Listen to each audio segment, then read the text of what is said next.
Hi, this is Victor. Welcome to my channel Vic 5 and Season 3. So today I'm only going to talk about what is the actual cost of my custom computer. Okay, so let's take a look. Alright, so we have here a Intel i5 quad-core 16GB RAM, Windows 10 64-bit, 2 terabyte hard drives, a 60-watt, 650-watt power supply. So the case, and I rounded everything up to by 1 penny. So the case is $100. The motherboard is $165. The CPU is $230. The aftermarket cooler is $35. The RAM is $170. The Blu-ray drive I transferred from my other computer, so it's really a zero cost. The power supply is $110. The Windows operating system is $190. The main hybrid drive is $110 and the secondary drive is $85.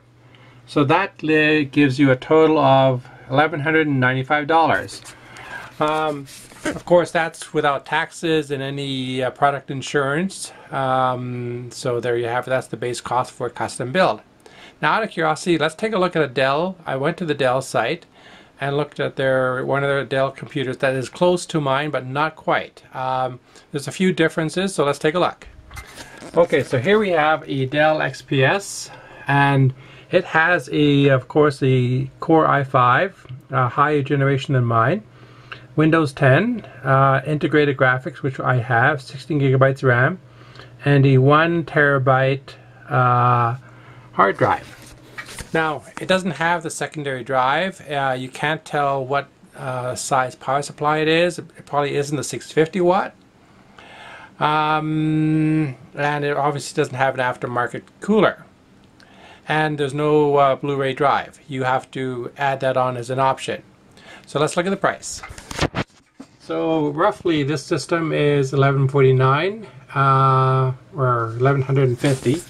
That is the, I think it's the Canadian site that I did go to, so there you have it. But anyway, it's not exactly apples to apples. It's, you know what, but what the main point is that a custom computer can cost very similar to a non-custom. So in one of my next episodes, I'm going to talk about the benefits of a custom computer. Okay, so thank you for watching. Have a great day, and see you in my next episode. Okay, bye-bye.